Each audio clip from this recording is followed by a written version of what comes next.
Hello, my name is Anastasia from Creative Customized Programming, and today we will discuss how to create a new user. Once you have logged into the system, you should see your profile startup screen. Click on the menu button and then click System Settings. If you do not see System Settings, that means you do not have access to this portion of the program. Once you are in System Settings, click the Users button. You will now see a list of your current users. To create a new user, click New. You will now see a blank line at the bottom of your user menu. Depending on the number of users in your menu, as well as your screen size, you may have to scroll down to see the blank line. You can now begin creating a new user. First, click the username box and create the username. This can be as many characters, numbers, or letters that you would prefer. Next is the full name field. This field will be displayed on the user startup screen as well as on the list of users under your email options. The password is case sensitive. It can be any number of length and characters. For security purposes, we recommend to have something a little bit longer than a number and to not just duplicate the username. However, it can be whatever your company preferences are.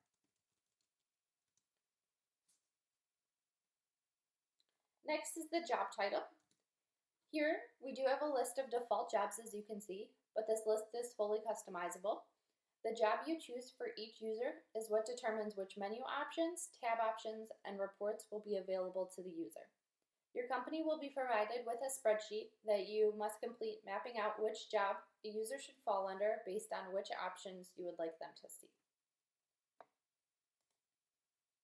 Next is the initial screen. We do recommend to use 3-digit initials and not 2 digits. Next is the email column.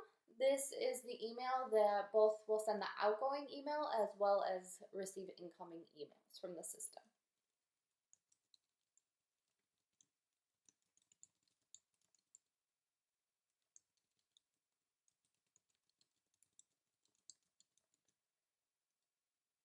Next comes the customer ID field. This is required if it is a dealer, sales rep, or distributor in the system that actually has a customer ID record in the system as well. The ID number can be found on the customer page or from the customer find list. After that is the privilege set. This is used to restrict overall program functions and strongly revolves around which records a user is allowed to view, modify, and delete. Full access users can view all records and have the ability to delete any record. Data entry can view all records but are only allowed to delete when a button is provided for them. And sales, dealer, and distributor can only see and delete records that they create or they are listed in the sales rep, dealer, distributor field for that record.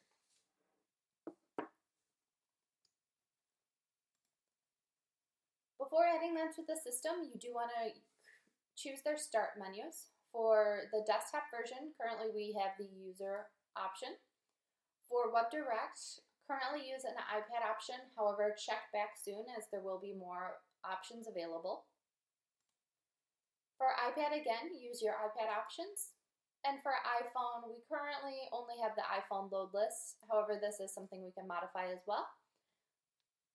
Once you choose your start layouts, click the Add button. It will not pop anything up on the screen, but once you have selected that button, they are added into the securities. You can then create any new users that you would like, or you can access other portions of the program from the menu button, or you can hit the back button to go back to system settings, and one more time will take you back to your startup screen. I hope this covered everything that you wanted to for a new user. Please provide us with any feedback you may have regarding this tutorial or tutorials you would like to see in the future. Thank you.